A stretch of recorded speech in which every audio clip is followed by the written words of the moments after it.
Fala galera, bem-vindos a mais um Triplo F. Na semana passada eu fiz um vídeo sem spoilers a respeito da segunda metade da primeira temporada de La Casa de Papel, que é uma série espanhola que saiu em 2017 na Espanha e esse ano chegou até a Netflix.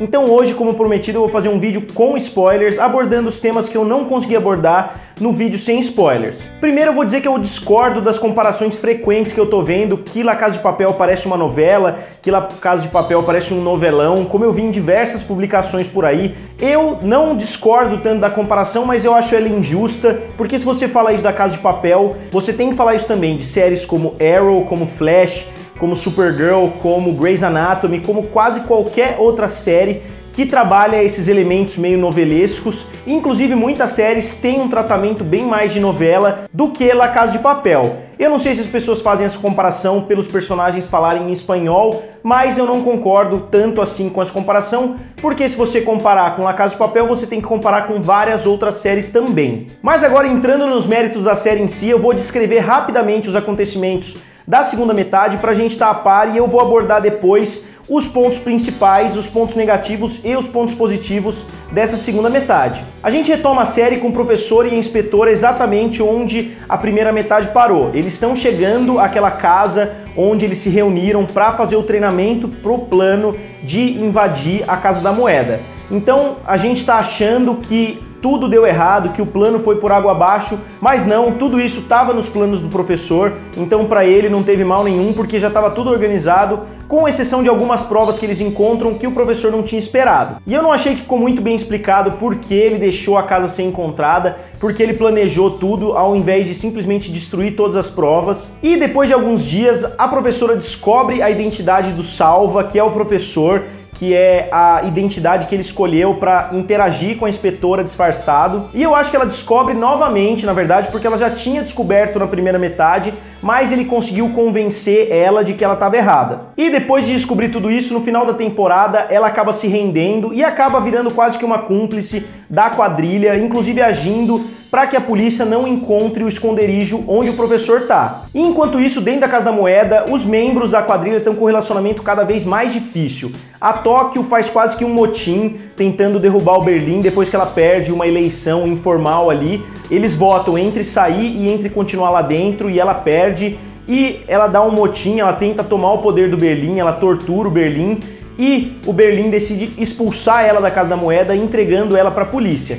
E ela consegue magicamente ser resgatada pelo professor e ela decide voltar para dentro da Casa da Moeda. E esse retorno dela ocasiona a morte do Moscou, que foi para mim uma das cenas mais emocionantes de toda a série. E nesse momento o túnel que eles estão cavando desde o começo da primeira metade é completo, eles se encontram e eles saem pelo esconderijo que o professor tava o tempo todo. E eles saem carregando 960 milhões de euros e praticamente tudo dá certo no plano, com exceção do Berlim, que decide ficar para trás para proteger os outros. Ele faz um sacrifício nobre pela causa, ele faz um sacrifício pelos companheiros e ele acaba morrendo dentro da Casa da Moeda, como ele já havia telegrafado em alguns momentos na série anteriormente. E no final, todos os sobreviventes fogem tranquilamente e o professor e a inspetora se encontram um ano depois numa ilha paradisíaca e eles vivem felizes para sempre. Pronto, agora que a gente está a parte de tudo que aconteceu, vamos para os pontos mais específicos. Em primeiro lugar, eu acho que no decorrer dessa segunda metade o professor cometeu diversas cagadas, ele tinha um pequeno buraco para tapar e ao invés de tapar esse buraco, ele cavava um buraco maior ainda. Em especial a cena que o ex-marido da inspetora encontra um pequeno pedaço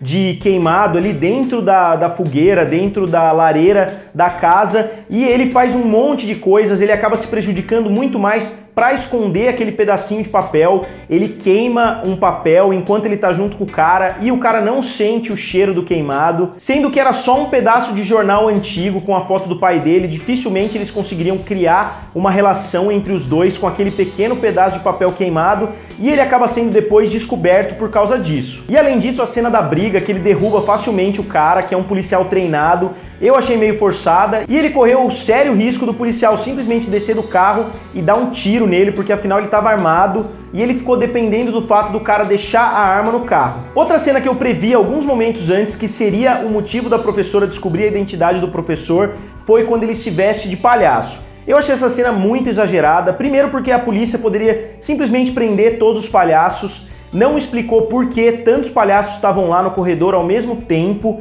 e nem explicou por que ele não criou um jeito um pouquinho menos difícil de fazer aquilo, de mandar uma criança entrar. Ele poderia ter mandado uma criança de um outro andar, em vez de se aproximar tanto assim do quarto. E como eu disse, eu achei que fosse ficar um pedaço da maquiagem na cara do professor, mas ficou um pedaço de cabelo, o que seria basicamente a mesma coisa, e ele foi descoberto por causa dessa fantasia. Agora eu vou falar um pouquinho da pior cena, não só dessa temporada, como pra mim uma das piores cenas de todas as séries que eu já assisti, que foi o retorno da Tóquio pra dentro da Casa da Moeda. Ela vai desviando de um monte de tiros, ela vai de moto no meio de dezenas e dezenas de policiais, teoricamente altamente treinados, e ela desvia de todos os tiros, dá um salto e consegue voltar para a Casa da Moeda sem motivo algum, tendo em vista que algumas horas depois os dois túneis se encontraram. Ela poderia muito bem ter esperado ou ter ido até o professor e simplesmente ajudado a cavar para chegar mais rápido até a Casa da Moeda, porque os caras que resgataram ela da polícia sabiam a localização do professor,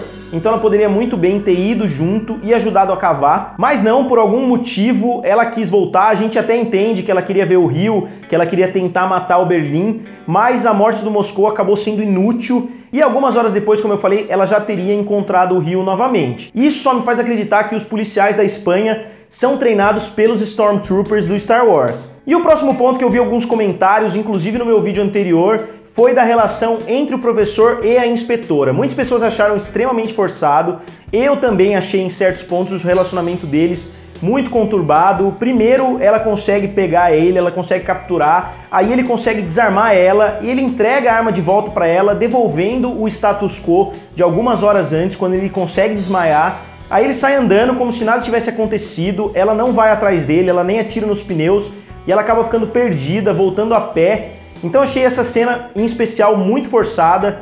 Depois ela consegue capturar ele de novo, ela é capturada de novo, ela é aprisionada e ela morde a mão dele, demonstrando um extremo ódio. Aí ele vai lá e fala pra ela: ah não, mas os bancos estão fazendo bilhões de euros por ano e o povo tá pagando por isso. E ela magicamente aceita o plano dele e começa inclusive a participar ativamente da fuga deles, começa inclusive a tentar confundir a polícia para que ela não encontre o esconderijo.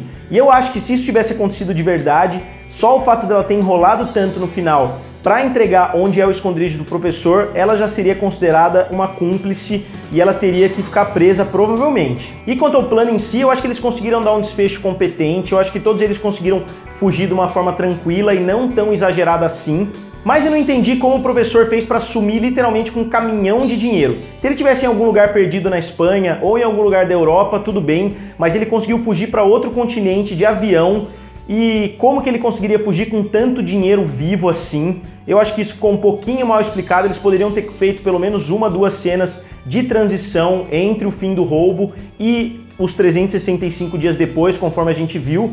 Mas eles não fizeram isso, foi uma escolha, eles deixaram um certo mistério nesse sentido. Eu não achei ruim, mas eu gostaria de saber um pouquinho melhor como cada um dos membros conseguiu sumir com o próprio dinheiro. Outro ponto dessa temporada que eu não gostei muito foi a morte do Berlim. Eu gostei do fato dele ter se sacrificado, porque eles já tinham dado a entender isso, já tinham dado a entender que ele ia morrer ali dentro da Casa da Moeda, mas eu acho que a execução da cena ficou extremamente mal feita, ficou muito mal feita mesmo, parecia um filme B do Steven Seagal da década de 80, ele com uma arma atirando aleatoriamente, mantendo 6 policiais altamente treinados, afastados, e ele não precisava ter ficado para trás para salvar os amigos, justamente porque eles iriam explodir o túnel. Eu entendo que ele ficou por motivos mais nobres, mas a cena foi muito mal executada e eles acabaram desperdiçando o melhor personagem da série. E agora, para mim, o principal ponto e o pior ponto de toda a série é o fato do professor não ter vantagem nenhuma se aproximando da inspetora. Na primeira metade, a gente é levado a crer que, pô, ele tá se aproximando da inspetora, provavelmente ele tem um motivo maior para isso, ele tem uma motivação para isso, e a gente vê no decorrer da temporada que não. Tudo que ele descobre na série inteira é por causa da escuta que eles têm no óculos do Angel. Ele inclusive causa uma grande confusão por causa de tudo que ele descobre através desse óculos, mas ele não descobre praticamente nada pela inspetora em si, e ele só é colocado sob suspeita do Angel, depois da própria inspetora, depois do ex-marido da inspetora, em uns 6 motivos distintos. Ele é colocado sob suspeita justamente por esse relacionamento misterioso que a inspetora tem com ele. E do lado da inspetora também não faz o menor sentido. Ela tá no meio do maior roubo da história da humanidade, não somente da história da Espanha, e ela fica tentando começar um caso novo com um cara completamente desconhecido, deixando a filha dela praticamente abandonada. A menina acabou de passar por um divórcio, né? Os pais acabaram de se divorciar, a mãe tá acusando o pai de bater nela e ela simplesmente abandona a filha para começar um relacionamento numa das épocas mais conturbadas da Espanha com um cara completamente desconhecido. Então, não só o relacionamento deles acabou ficando forçado, como ele nem deveria existir. Tudo bem que no final acabou se encaixando porque ele se apaixonou por ela se apaixonou por ele e eles tomaram a cerveja que patrocinou a série inteira, então talvez esse seja o motivo deles terem se encontrado tanto naquele bar. Inclusive o caminhão que eles fugiram é da mesma cerveja que apareceu no decorrer da temporada toda. Então, na minha opinião, os principais pontos para abordar seriam esses. Tá correndo boatos que vai ter uma segunda temporada, que a Netflix viu o sucesso que a série tá fazendo, deve estar mexendo uns pauzinhos nos bastidores para conseguir tirar uma segunda temporada do chão. E eu até gostaria de ver o que aconteceu nesse período de um ano, como que o professor sumiu, como que a Tóquio e o Rio se encontraram, como que os outros também fugiram. Eu acho que até seria interessante, eu não acho necessário, porque a série conseguiu ser bem autossuficiente. Eu acho que ela não precisaria de nenhuma história a mais, ela é uma história bem contida. E eu acho que seria interessante a gente ver uma continuidade do plano do professor, porque obviamente o plano dele não acabou com a fuga do caminhão, porque ele ainda teria que ter um plano para todo mundo fugir para um canto diferente, para todo mundo conseguir fugir com seu dinheiro. Eu acho que o plano não acabou ali e seria interessante explorar talvez uma temporada curta de 6 episódios, talvez focassem na fuga, mas lembrando que eu tô apenas reagindo aos boatos, porque eu não acho que seria necessário uma segunda temporada, porque a história se fechou, o arco foi concluído. Então, galera, eu esqueci de abordar algum ponto importante da segunda metade da Casa de Papel. Se eu esqueci, diga nos comentários, curtam o vídeo e se inscrevam no canal. Valeu e nos vemos em breve.